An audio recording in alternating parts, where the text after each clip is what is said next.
Elanji Parudeesa arts and sports club സംഘടിപ്പിച്ച inter school pencil drawing മത്സരം ശ്രദ്ധേയമായി.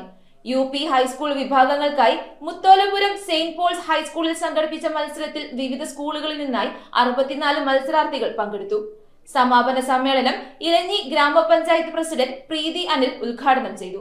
പറുദീസ ആർട്സ് ആൻഡ് സ്പോർട്സ് ക്ലബിന്റെ ആഭിമുഖ്യത്തിൽ വിവിധ സ്കൂളുകളിലെ UP ഹൈസ്കൂൾ വിദ്യാർത്ഥികൾക്കായി ഇന്റർ സ്കൂൾ പെൻസിൽ ഡ്രോയിംഗ് മത്സരം സംഘടിപ്പിച്ചു. മുത്തോലപുരം സെന്റ് പോൾ ഹൈസ്കൂളിൽ നടന്ന മത്സരത്തിൽ വിവിധ സ്കൂളുകളിൽ നിന്നുള്ള 64 വിദ്യാർത്ഥികൾ പങ്കെടുത്തു. UP വിഭാഗത്തിൽ കൂത്താട്ടുകുളം മേരിഗിരി പബ്ലിക് സ്കൂളിലെ 7ാം ക്ലാസ് വിദ്യാർത്ഥിനി അതുല്യ അന്ന മേരി 1ാം സ്ഥാനവും ഇലഞ്ഞി സെന്റ് പീറ്റേഴ്സ് ഹൈസ്കൂളിലെ 6ാം ക്ലാസ് വിദ്യാർത്ഥിനി സൻകീർത്തി ശ്രേയസ് 2ാം സ്ഥാനവും കൂത്താട്ടുകുളം മേരിഗിരി പബ്ലിക് സ്കൂളിലെ 7ാം ക്ലാസ് വിദ്യാർത്ഥിനി സാറ എൽദോ 3ാം സ്ഥാനവും കരസ്ഥമാക്കി. ഹൈസ്കൂൾ വിഭാഗത്തിൽ നാമക്കുഴി ഗവൺമെന്റ് HSSലെ 8ാം ക്ലാസ് വിദ്യാർത്ഥി വിഘ്നേഷ് വിനോദ് 1ാം സ്ഥാനവും കൂത്താട്ടുകുളം ഇൻഫന്റ് ജീസസ് ഹൈസ്കൂളിലെ 9ാം ക്ലാസ് വിദ്യാർത്ഥിനി ദേവാർച്ചന TR 2ാം സ്ഥാനവും ഇലഞ്ഞി സെന്റ് ഫിലോമിനസ് പബ്ലിക് സ്കൂളിലെ 10ാം ക്ലാസ് വിദ്യാർത്ഥിനി ജെനിറ്റ ബിജു 3ാം സ്ഥാനവും നേടി. സമാപന സമ്മേളനം ഇലഞ്ഞി ഗ്രാമപഞ്ചായത്ത് പ്രസിഡന്റ് പ്രീതി അനിൽ ഉദ്ഘാടനം ചെയ്തു. പറുദീസ ക്ലബ്ബ് പ്രസിഡന്റ് റോബി വരിക്കാനി അധ്യക്ഷത വഹിച്ചു. ക്ലബ്ബ് മെമ്പറും പാമ്പാക്കുട ബ്ലോക്ക് പഞ്ചായത്ത് ക്ഷേമകാര്യ സ്റ്റാൻഡിംഗ് കമ്മിറ്റി ചെയർമാനുമായ Dojin John Aranjani, Mutholapuram saint Paul's high school senior assistant Suja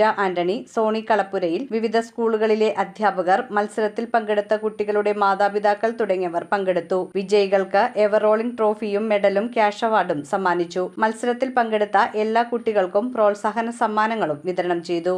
നിങ്ങളുടെ ലക്ഷ്യം ഒരു മത്സരത്തിൽ പങ്കെടുക്കുക എന്നുള്ളത് ആണ് എങ്കിൽ ഇന്നുകൊണ്ട് നിങ്ങൾ ആ ലക്ഷ്യത്തിലെത്തി. ഇത് നിങ്ങൾക്ക് മുന്നോട്ട് പോകാനില്ല.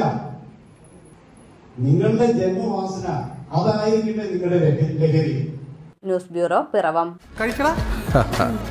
ആരും വീണുപോകും. The Salt Restaurant, Thoppumpady, Kakkanad and Panampilly Nagar.